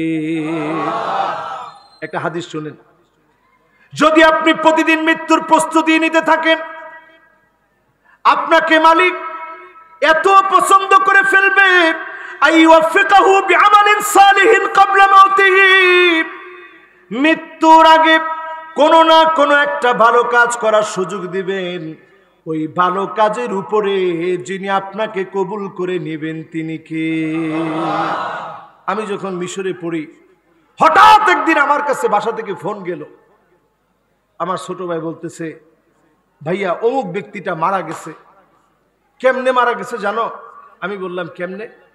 বলতেছে আজকে আসরের নামাজ পড়তে গেছিল, নামাজের সেজদার মধ্যে গেছে আর উঠে নাই, ওই সেজদা থেকে আল্লাহ কবুল করে ফেলছে। সুবহানাল্লাহ। আমি লোকটার হিস্ট্রি মিলায় দেখলাম, জীবনের অনেক অংশে লোকটা অনেক অন্যায় করছে, অনেক অবিচার করছে। এরপরে যখন হজ করে লোকটা আসছে, আসার পরে নিজের ভিতরে একটা পরিবর্তন আনছে। এই পরিবর্তন আনার পর থেকে তার একটা কমন আমল ছিল, মানুষকে ধরে ধরে বলতো, ভাই আমারে মাফ করে দিন, আমি অনেক অন্যায় করছি, আপনাদের উপরে অনেক জুলুম করছি, ভাই মাফ করে দিন। মালিকের কাছে যদি পছন্দ হয়ে যায়, আইয়ুফিকাহু বিআমালিন সালিহিন ক্বাবলা মাউতিহি, মৌতের আগে মালিক আপনাকে ভালো কাজ করার সুযোগ দিবেন, তারপরে যিনি আপনাকে মৃত্যু দান করে দিবেন তিনি কে? সেজদা অবস্থায় কতজন মারা যায়, কতজন দেখবেন তাওয়াফ করা অবস্থায় মারা যায়, কতজন দেখবেন সাঈ করা অবস্থায় মারা যায়, কতজন দেখবেন মিজাবে রহমার সামনে মারা যায়। আমি এমনও দেখেছি, মিজাবে রহমা যেখান দিয়ে বৃষ্টি হয়, এর পাশ থেকে এসে কাঁদতে কাঁদতে মাকাম ইব্রাহিমের সামনে লোকটা পড়ে গিয়েছে, দরাদরি করে নেওয়া হয়েছে, ওই অবস্থায় মৃত্যু হয়ে গেছে। বিশেষ করে মসজিদ নববীতে যখন গিয়েছি, মদিনায় আল্লাহর কত গোলাম মারা যায়, যারা মদিনায় মারা যাবে কত সৌভাগ্যবান, যেই লোকগুলো আল্লাহর কাছে চাবে, আল্লাহ আমি মদিনায় মরতে চাই, আল্লাহ পাক যদি আপনাকে মদিনায় কবুল করে, নবী বলছেন আনা শাহিদুন লাহু, আমি তার জন্য সাক্ষী দিব, বলবো আল্লাহ আমার এই উম্মত, আপনার এই গোলাম আমাকে বড় ভালোবেসে ফেলেছে, বারবার মদিনায় থাকতে চেয়েছে, আল্লাহ আপনি মাফ করে দেন। ফলশ্রুতিতে যিনি মাফ করে দিবেন তিনি কে? আমার ভাইয়েরা, মৃত্যুর প্রস্তুতি নেওয়া, প্রতিনিয়ত নিজেকে আমলের উপরে দেখা, আল্লাহ যেন আমাদেরকে তৌফিক দান করেন, পড়েন আমিন। 9 নম্বরে আমার ভাইয়েরা, ওয়া আনতুম তাকুলুনা নি'মাতাল্লাহ ওয়া লাম তাশকুরু লাহু, আল্লাহর নিয়ামত তোমরা প্রতিনিয়ত ভক্ষণ করো, কিন্তু প্রতিনিয়ত আল্লাহর নিয়ামত খেয়ে মালিকের শুকরিয়া আদায় করো না। এমন লোক কম না বেশি? বাজারে জিনিসপত্রের যে দাম একটু তাকায় দেখেন, 1000 টাকা নোট নিয়ে গেলে কয়েকটা পটল, আলু আর পেঁয়াজ আর ঢেঁড়স কিনলেই টাকা শেষ। দেখলাম একটা ভিডিও বানাইছে আর কি, ইউটিউবের ছেলে পেলে কত রকম ভিডিও বানায় না, ভিডিও বানাইছে, দেখাইছে যে আজকে থেকে 100 বছর আগে বাজারে গেছে, গিয়ে বলছে পুরা এক খাসি বাজার দে, তো দিছে, পরে কত হয়েছে, কইছে কানা পয়সা। তো কানা পয়সা আমরা আমাদের জীবনে দেখিনি, সবই সব দেখছেন না, উনি দেখছে ও মানে ফুটো পয়সা আর কি। জিজ্ঞাসা করছে কিরে এক খাসি বাজারের দাম কত হয়েছে, কইছে যে ফুটো পয়সা হয়েছে। তো সময়ের পরিবর্তনে বরকত যে কমতেছে, সময়ের পরিবর্তনে এমন অবস্থা হয়েছে, কিরে এখন কত, 50 বছর পরে এখন 500 টাকা, আরো কিছু বছর গেছে পরে এখন কত, 5000 টাকা। সামনে এমন সময় আসবে তখন বাজার করে মানুষ ফিরবে, তখন আর 500 টাকা 5000 টাকা না, 50,000 টাকা লাগবে। সে তার মতো দেখাইলো আর কি। আমরা আমাদের মতো হিসাব করে দেখি, আমাদের মধ্যে শুকরিয়া বোধ কমে গেছে। যেই ক্ষেতের ভিতরে একবার ফসল হতো, আল্লাহ এখন 3 বার ফসল দেয়, কিন্তু আল্লাহর নাফরমানি বারবার আমরা বাড়িয়ে দিচ্ছি। আমরা এমন বলছি মা দুর্গা আসার কারণে আমাদের ফলন বাড়ছে। বুঝেন না ভাই, কেমনে বরকত আসবে মুসলমান? আল্লাহর খায়, আল্লাহর পড়ি, আল্লাহর শুকরিয়া আদায় করি না, মালিকের শুকরিয়া আদায় বুঝি না। ছোট্ট একটা বদ্বীপের মতো দেশ আমার বাংলাদেশে, অফুরন্ত নিয়ামত বরকত যিনি দিয়ে দিয়েছেন তিনি কে? মিয়া একটা মাছ ওই আমাদের বুড়িগঙ্গায় পাওয়া গেছে, শাকার ফিশ।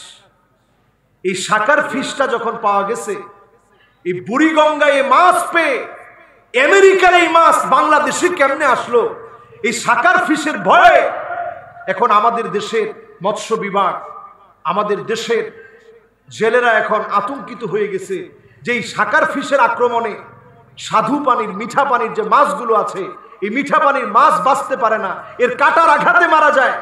এটার কোনো মৌত নাই, এত বেশি পরিমাণ এটা হচ্ছে।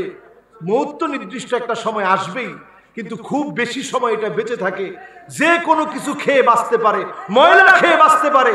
এই শাকার ফিশের আক্রমণে, শাকার মাছের আক্রমণে আমাদের দেশের মিঠা পানির যে মাছগুলো আছে এগুলো মারা যাচ্ছে।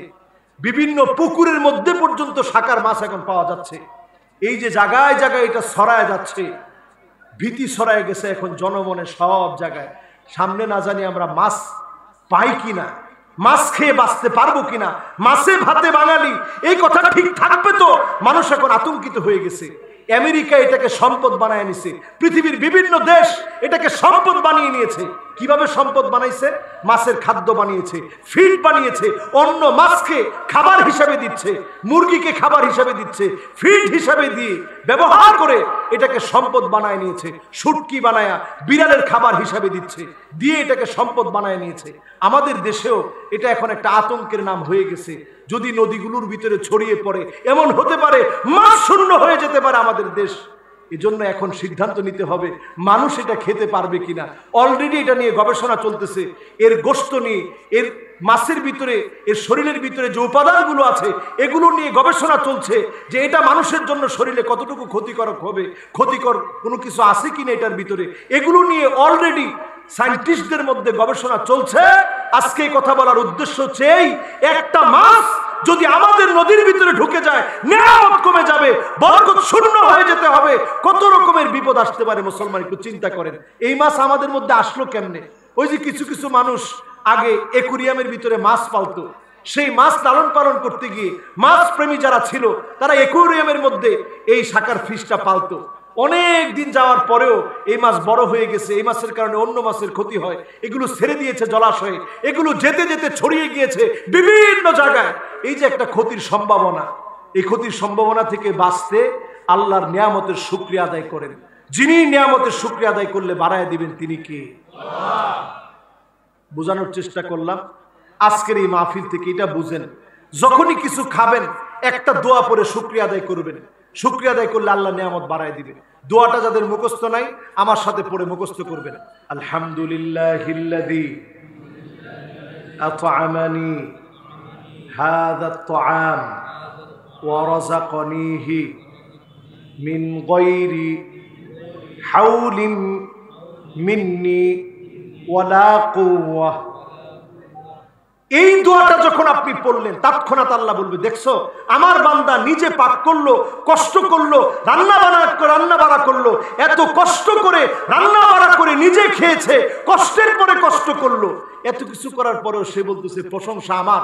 তার কোনো ব্যক্তিত্বের কারণে, তার টাকা পয়সার কারণে, তার ক্ষমতার কারণে সে খেতে পারে নাই, আমি আল্লাহ নাকি তাকে খাইয়েছি, যাও আমি তার গুনাহ খাতা মাফ করে দিলাম। জোরে বলছেন কয়জন দোয়াটা পড়ছেন? কর এইভাবে শুকরিয়া আদায় করবেন। একটা নতুন পোশাক পরছেন, আমরা পোশাক পরলেই অহংকার বশত পোশাকটা পরি, বুক ফুলায় হাঁটার চেষ্টা করি, অথচ পোশাক পরার পরে একটা দোয়া পড়বেন, আলহামদুলিল্লাহিল্লাযী কাসানি হাযা থাওবা ওয়া রাযাকানিহি মিন গায়রি হাওলিন মিন্নি ওয়ালা কুওয়া। খুব সহজ, আল্লাহ এই পোশাক আপনি পরিয়েছেন আমার কোনো ক্ষমতার কারণে না, আমার টাকা পয়সার কারণে না, আমার ব্যক্তিত্বের কারণে না, আল্লাহ আপনি পরিয়েছেন, মেহেরবানি করে দিয়েছেন।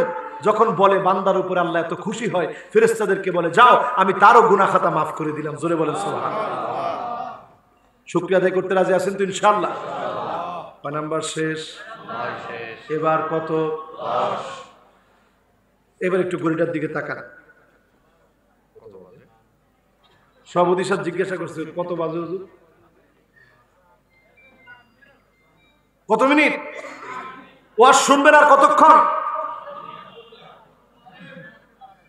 লা হাওলা ওয়ালা কুওয়াতা ইল্লা বিল্লাহ। সারা রাত? মাশাআল্লাহ। কতক্ষণ? মাশাআল্লাহ, বুজুর্গ মানুষ উনি বলছে কোন কতক্ষণ?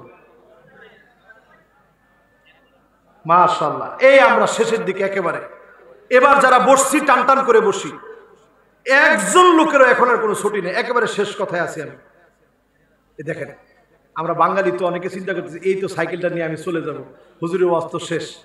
ভাই এখন আর না উঠি, মেহরবানি করে। দুইজন উঠছেন, যদি বসেন আমরা মন থেকে আপনাদের জন্য দোয়া করে দেব। হুন্ডা নিয়ে আপনি সবার আগে যেতে পারবেন ইনশাআল্লাহ, একেবারে সহি সালামতে। জোরে একটু তাকবীর দেন, লিল্লাহি তাকবীর, লিল্লাহি তাকবীর। মাশাআল্লাহ। এবার আসেন কত নাম্বার? 10 নম্বরে ওয়া আনতুম তাদফানু মাউতাকুম, তোমাদের মৃতদেরকে তোমরা দাফন করে ফেলো, কবরস্থ করে ফেলো, কবরের নিচে শোয়া দাও। কেউ কবরস্থ না হয়ে দুনিয়ায় চিরকাল থাকতে পারবে না। বাঘের পেটে যদি আপনি চলে যান সেটাই আপনার কবর হয়ে যাবে। সমুদ্রের ভিতরে যদি চলে যান এটাই আপনার কবর হয়ে যাবে। মাছের পেটে যদি আপনি চলে যান এটাই কবর হয়ে যাবে। উড়ন্ত বিমানের ভিতরে বিমানটা যদি ক্রাশ হয়ে যায় ওইটাই আপনার কবর হয়ে যাবে, ছিন্ন বিচ্ছিন্ন হয়ে যাবে দেহ। আপনি যখন কবরস্থ হয়ে গেলেন আপনার কোনো চিহ্ন পাওয়া গেল না, নিশ্চিহ্ন আপনি হয়ে গেলেন, খণ্ড বিখণ্ড আপনি হয়ে গেলেন। আপনার দেহটা ছিন্ন বিচ্ছিন্ন হয়ে খণ্ড খণ্ড হয়ে গেল। আপনার অবস্থা একমাত্র আল্লাহ রাব্বুল আলামিন জানেন। ওই অবস্থা থেকে যদি শিক্ষা নেওয়া হয়, মুমিনদের জীবনটাকে যিনি পরিবর্তন করে দিবেন তিনি কে? আজকের এই মাহফিল থেকে শিক্ষা নেন মুসলমান। যতজন আমার সামনে বসলেন, প্রতিনিয়ত যত মানুষকে কবরস্থ করেন, জানাজার নামাজ পড়ানোর পরে কবরস্থ করেন। সেই দিন ফিলিস্তিনের এক যুবককে প্রশ্ন করা হয়েছে, ও ফিলিস্তিনের যুবক তুমি বলো তো দেখি নামাজ কয় ওয়াক্ত? ফিলিস্তিনের যুবক বলছে নামাজ 6 ওয়াক্ত। কথা কয় না? ভিডিও দেখছেন না আপনারা? ফিলিস্তিনের যুবক বলছে নামাজ 6 ওয়াক্ত। প্রশ্ন করা হয়েছে নামাজ 6 ওয়াক্ত তো জীবনে শুনি নাই। সেই যুবক বাচ্চা মানুষ বলতেছে নামাজ হচ্ছে ফজর, জোহর, আসর, মাগরিব, এশা আর কম্পালসারি প্রতিদিন আমাদের জন্য একটা নামাজ। সেই নামাজ হচ্ছে সালাতুল জানাজা, আমার ভাইয়ের জানাজার নামাজ, শহীদের জানাজার নামাজ। আমাদের সমাজের জন্য, এই ফিলিস্তিনের জন্য প্রতিনিয়ত হচ্ছে জালেমের আঘাতে, ইসরায়েলের আঘাতে মুসলমান জীবন দিচ্ছে। এই জীবন দেওয়ার ভিতরে মুসলমানদের শিক্ষা আছে, ঠিক কিনা বলে? আজকের মুসলমান শিক্ষা নিয়ে বাড়ি ফিরেন। নবীজি কিয়ামতের আগে হাতে গুনে গুনে 6টা বিষয় গুনে রাখতে বললেন।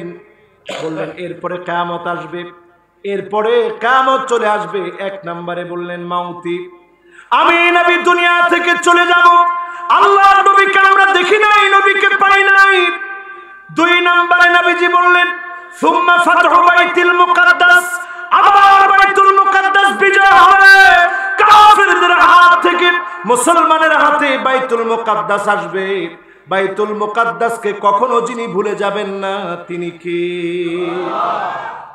নবী মুসা আলাইহিস সালাম এই বাইতুল মুকাদ্দাসের বিজয়ের জন্য বনি ইসরাঈলদেরকে ডেকেছিলেন, আসো যাই বিজয় করি। তারা বলেছিলেন ইযহাব আনতা ওয়া রাব্বুকা ফাকাতিলা, আপনি আর আপনার রব মিলে গিয়ে লড়াই করেন, আমরা দাঁড়ায় দাঁড়ায় দেখব, লড়াইয়ের জন্য আমরা যাব না। লড়াই করতে তারা যায় না, ঠিক কিনা বলেন? এরপরে আসলো ইউশা বিন নুন আলাইহিস সালাম। উনার কবরটা আমার নিজের চোখ দিয়ে আমি দেখেছি। ওয়ার্ল্ডের বহু দেশে আল্লাহ রাব্বুল আলামিন আমাকে নিয়েছে। আমি ওয়ার্ল্ডের এই দেশগুলো দেখতে গিয়ে আসার আল ইসলামী, ইসলামের নিদর্শনগুলো আমি খুঁজে বেরিয়েছি। সেখানে গিয়ে আমি অবাক হয়েছি, বনি ইসরাঈলরা এতটা পাপিষ্ঠ ছিল। ইউশা বিন নুন আলাইহিস সালামের কবর যেখানে, উনাকে ওই এলাকার লোকেরা পানি পর্যন্ত দেন নাই। তিনি পানির অভাবে মৃত্যুবরণ করেছেন একজন নবী। ইউশা বিন নুন আলাইহিস সালাম নবী মুসা আলাইহিস সালামের সঙ্গী ছিলেন। তিনি যখন জিহাদের জন্য বের হয়েছেন, সূর্য ডুবে যাবে, সূর্য ডুবলে তখন আর লড়াই করা যাবে না। আল্লাহর কাছে তিনি বলেছিলেন, ও সূর্যের মালিক, সূর্যটাকে থামিয়ে দেন, সূর্য যেন এখন না ডুবে, আগে বিজয় অর্জন করব, তারপরে যেন সূর্য ডুবে। জোরে কোন আল্লাহু আকবার। এই বাইতুল মুকাদ্দাস তো সেই বাইতুল মুকাদ্দাস। আল্লাহ সূর্যকে অর্ডার করলেন, হে সূর্য থেমে যাও। নবী মুহাম্মদ সাল্লাল্লাহু আলাইহি সাল্লাম বলছেন, আমার ভাই ইউশা বিন নুন, যার কারণে আল্লাহ পাক সূর্যকে থামায় দিয়েছিলেন, সূর্য থেমে গিয়েছিল। আগে লড়াই করতে করতে বাইতুল মুকাদ্দাসের বিজয় হয়েছে, তারপরে সূর্য ডুবে গেছে। জোরে কোন আল্লাহু আকবার। সে বাইতুল মুকাদ্দাসকে আল্লাহ পাক কখনো পরাজিত হতে দিবে না। যিনি বিজয় দিবেন ইনশাআল্লাহ, বিজয় হবেই হবে। বিজয়ের পরে মুসলমানরা হাসবে ইনশাআল্লাহ বলেন। এরপরে আসেন আমার ভাইরা, 3 নম্বরে নবীজি বলছেন গুনে রাখবা। সুম্মা মাউতারানুন ইয়াখুযু ফীকুম কাকুআসিল গানাম, ছাগলের ঠান্ডা লাগলে ছাগল যেমন শ্বাসকষ্টে পড়ে যায়, কাশতে থাকে কাশতে থাকে কাশতে থাকে, এমন একটা ঠান্ডা জনিত মহামারী শুরু হয়ে যাবে। ঠান্ডা জনিত মহামারী পৃথিবীব্যাপী সারা পৃথিবীর মানুষগুলাকে মৃত্যুপুরী বানায় ফেলবে। সারা পৃথিবীতে হাজারো হাজারো মানুষ মারা যাবে। এমন মহামারী পৃথিবীতে কি আসছিল? কি নাম? শেষ না কিন্তু ভাই, করোনাও এখনো আছে। নতুন আরেকটা ভাইরাস নতুন করে জেগে উঠছে, নাম জম্বি ভাইরাস।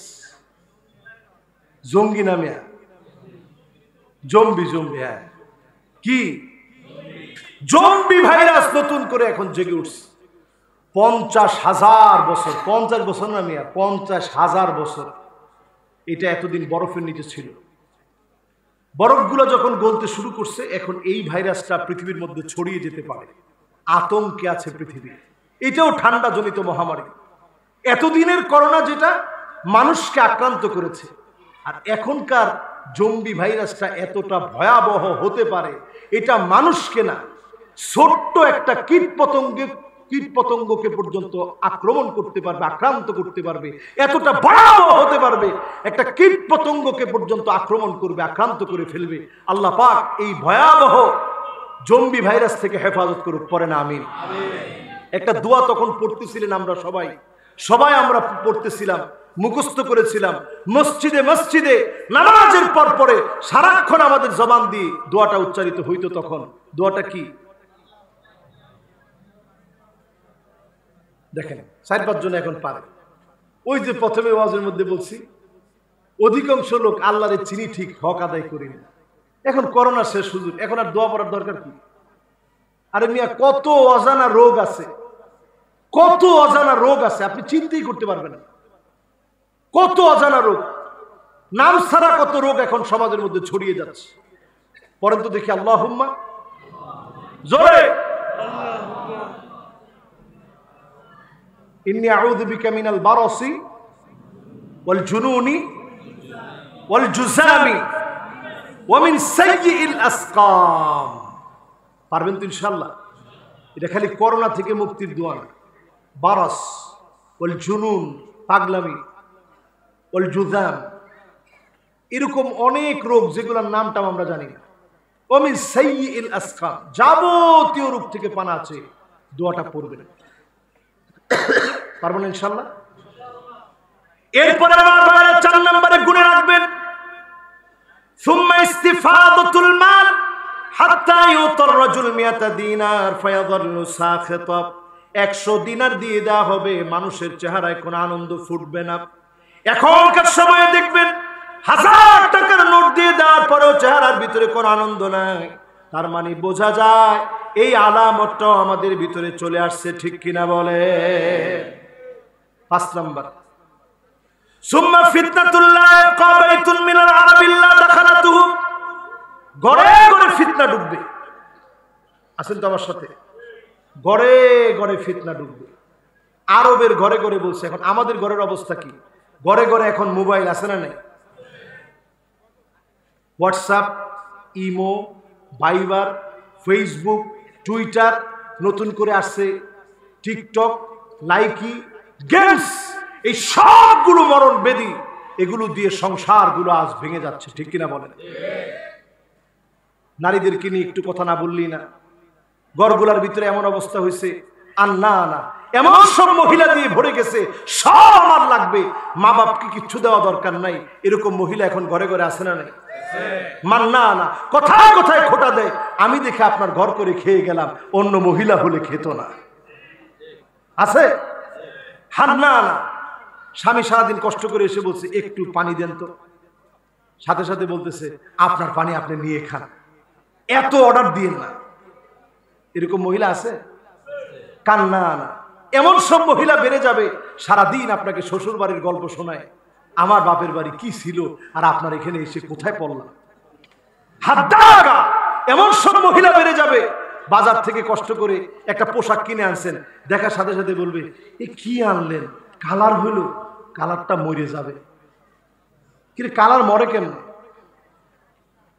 এমন সব মহিলা বের হবে, সাদ্দাকা, কথায় কথায় আপনার সঙ্গে ঝগড়া করবে, তর্ক করবে, মুখ দিয়ে গালিগালাজ করবে, এমন মহিলা আছে না নাই?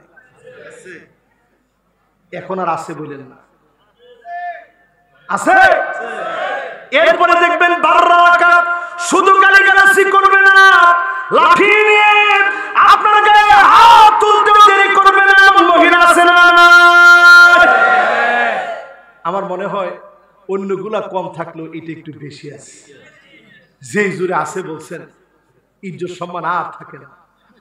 এই জন্য যারা আমার সামনে বসা আছেন সবাই একটু মিলিয়ে দেখেন, এই সময়টা এসে সব আলামত গুলো মিলে গেছে। 6 নম্বরে নবীজি বলেছেন সুম্মা হুদনাতুন তাকুনু বাইনাকুম ওয়া বাইনা বানিল আসফার ফায়াকদিরুন, খ্রিস্টানদের সঙ্গে তোমাদের চুক্তি হয়ে যাবে। ও মুসলমান, আজকে তাকায় দেখেন, মিডল ইস্ট যখন ঘুমায় আছে, মধ্যপ্রাচ্য যখন ঘুমায় আছে, খ্রিস্টানরা একে একে ঐক্যবদ্ধ হয়ে যাচ্ছে। আমেরিকা রণতরী পাঠিয়ে দিচ্ছে, জিলমিস্কি পর্যন্ত আজকে মুসলমানের পক্ষে না বলে তাদের পক্ষেই, ইহুদিদের পক্ষেই মার খেয়ে যাদের পিঠ দেওয়ালে ঠেকে গেছে, তারা পর্যন্ত ইউক্রেন আজ মুসলমানের বিরুদ্ধে অবস্থান নিচ্ছে। ঠিক কিনা বল? সব এক হয়ে গেছে। এই অবস্থায় মুসলমান খেয়াল রাখা লাগবে, আপনার কারণে আমার কারণে দিন বিজয়, ইসলাম বিজয়, 1 সেকেন্ড যেন আমার কারণে আপনার কারণে দেরি না হয়। আপনার আমার কারণে 1 সেকেন্ড আগে যেন দিনটা বিজয়ী হয়ে যায়। এই চেষ্টাটুকুন যদি আমার মধ্যে থাকে, আপনি কেমন ইমানদার, ইমানদারের পরিচয় মালিকের সামনে হবে। চেষ্টার কারণে যিনি আপনাকে আমাকে কবুল করে নেবেন তিনি কে? আপনি মনে করেন না আল্লাহ গাফিল হয়ে গেছে। ওয়ালা তাহসাবান্নাল্লাহা গাফিলান আম্মা ইয়া'মালুয যালিমুন। আল্লাহ পাক গাফিল হন না জালেমদের থেকে। আল্লাহ ধরতে একটু সময় নেন, অবশ্যই যিনি ধরবেন গার মটকায় দিবেন। জালেমদের পতন হবে, মাজলুমদেরকে যিনি বিজয়ী বানায় দিবেন তিনি কে? আজকের এই মাহফিল থেকে মাজলুমদের বিজয় আল্লাহর কাছে আমরা কামনা করি। রাজি আছেন না ইনশাআল্লাহ? এমনও কিছু শায়েখ আমরা দেখেছি যারা এখন এসে সালাউদ্দিন আইয়ুবীর আকীদা খুঁজে, উনার আকীদা কি ছিল এই কথাও বলে। কাফিররাও তো আল্লাহ সহযোগিতা করছে, নাউজুবিল্লাহ। হায়রে মুসলমান, আজকে আমরা আকীদা খুঁজতেছি, মুসলমান আজকে কোথায় গিয়ে নামছি। এইরকমও শায়েখ দেখেছি, গতকালকে আমি বক্তব্য শুনেছি, সে বলতেছে যে এখন তরবারি টরবারি দিয়ে আর কোনো জিয়াদ টিয়াদ করে কোনো লাভ নাই, মিটারে মিটারে এখন লড়াই চলতেছে। এইখানে বসে আপনি থাকবেন ইসরায়েলে বসে, এইখানে যদি বোমা মারা হয় আমাকে শেষ করে দিতে পারবে মুহূর্তের মধ্যে। সুতরাং এখন শুধু ঈমান আমল ঠিক করেন, বিজয় এসে যাবে। ঈমান আমল অবশ্যই ঠিক করা লাগবে। ঈমান আমলের পরে হিম্মত হারানো যাবে না। এই হিম্মত দিয়েই মুসলমানদেরকে যিনি বিজয় দিবেন তিনি কে? আল্লাহ। রাজি আছেন ইনশাআল্লাহ? এই মাহফিল থেকে এখনই আমরা হাত তুলব আল্লাহর কাছে, আমাদের হাতে যতটুকুন আছে সবটুকুন উজাড় করে দিয়ে মালিকের সামনে আজকে